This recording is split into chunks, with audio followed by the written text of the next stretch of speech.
Everyone goes to Benson's. Benson's is waiting for you.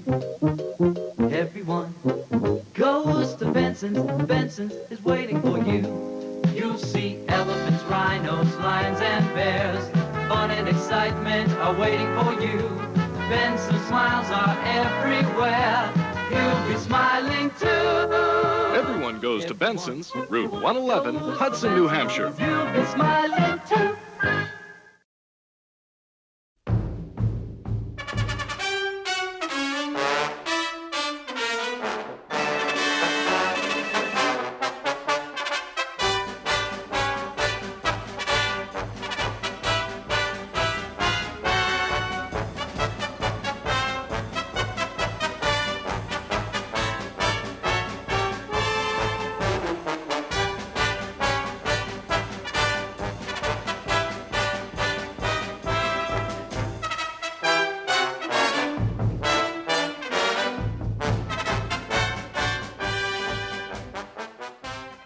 Hi, I'm Natalie Newell, and I am the board secretary for the Friends of Benson Park here in Hudson.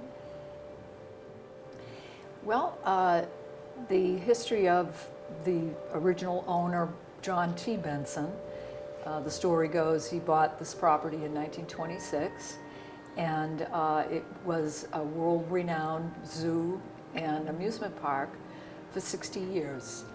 And there were 3 owners total during that time. Before I started working here, I remember, this is a crazy thing to remember, but April 15th was their opening day for the season. And I had a best friend across the street, and we could not wait till opening day just to come and hang out because we're from Hudson. And it was kind of a safe place that you could go, your parents could drop you off and you could just hang out there for the day and see the animals. We came as kids too. My father actually lived in Hudson, not far from here, and even when I was growing up, we could hear the lions roar at 8 o'clock in the morning, 8 o'clock at night. So kind of growing up, it was just a thing. It's like in your backyard, and that's what you went and did. So then when I was old enough to work, came into work. So working here was a whole different experience than visiting here. The crowds of people on a Sunday, at the food stands, because it was the busiest food stand. So, but it was just a great place to visit. I mean, the animals and just walking around, it was beautiful then. And they've kind of turned it into that now. But it was just a nice place to visit. It really was. The end of this summer season will also mark the passing of a 65-year-old New Hampshire landmark. New England Play World, also known as Benson's Animal Park, will close its gates forever this October. Night reporter Bob Ward tells us severe money problems are spelling the end for the well-known park. Financial troubles have plagued this park for years. Owner Arthur Provencher tried to turn things around last year by giving Benson's a new name, new rides, a new image. But not enough people were coming to the park to keep it open, and Provencher cannot understand why.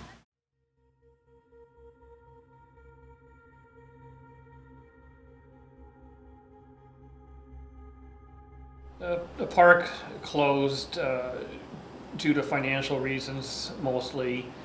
The last owner inherited a lot of issues within the park that cost a lot of money to maintain. There was very high interest rates, I learned from history at the time, and they were unable to keep the park going. Even though attendance was increasing, it just wasn't enough from what the last owner said. They tried getting more investors in, they were unsuccessful. Then the state wanted the property by eminent domain for a highway project that never happened. And the owner tried keeping it going, and he just, the last thing he had to do was just to sell it off at auction, unfortunately. Many years ago, the park was an absolute overgrown mess. It literally looked like a jungle.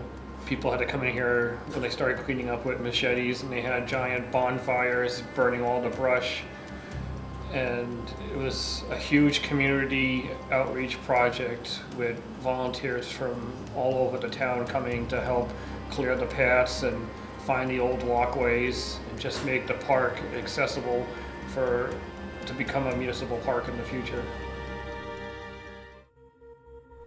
Yes, well, I lived in Hudson, so I drive by and see it the buildings were collapsing, and you could see a lot of graffiti on the buildings that were still standing.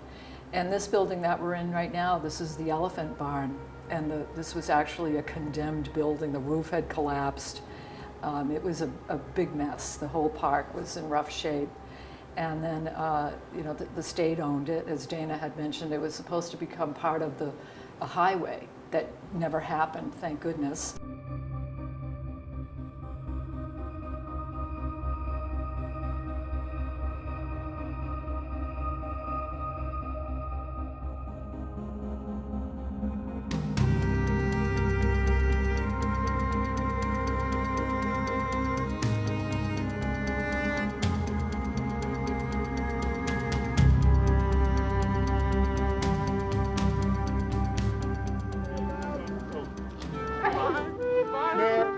The only thing I can say is people miss it, I miss it. So maybe someday, who knows?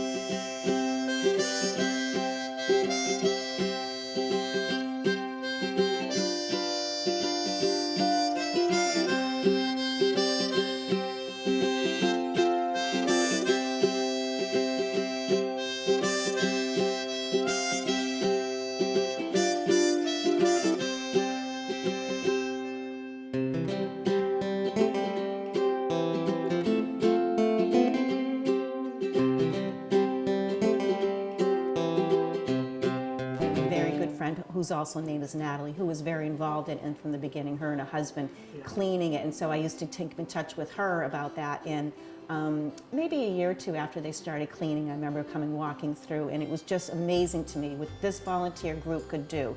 You'd see a little bit of tar and they'd be cleaning there. And if you came from year to year as they were cleaning it, for like a good 10 years I think they were cleaning it, it was just amazing to see what this group of volunteers could do. I am still amazed when I walk around and see how beautiful it is now and how they even reclaimed it. And if you look at some of the pictures they took when they first started, it really amazes me that the group of people that could do this, and just the dedication of doing it and turning it back into what it, the beauty of what it used to be.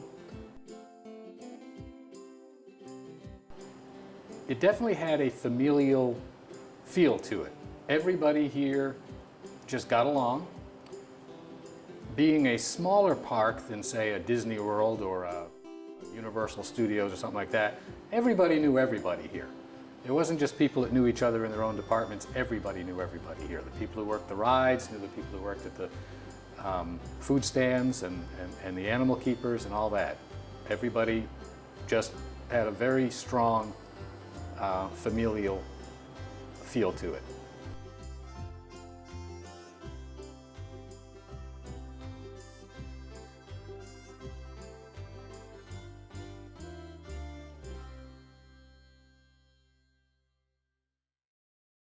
The hope I have for the legacy is that we have a 50-year lease on the Elephant Barn for this museum to be here, and we certainly hope it will still be standing to preserve the memory of the original Benson's Wild Animal Farm, and also for the park itself as a refuge for people to come and see the beautiful nature that is here in this park and enjoy that for many, many years.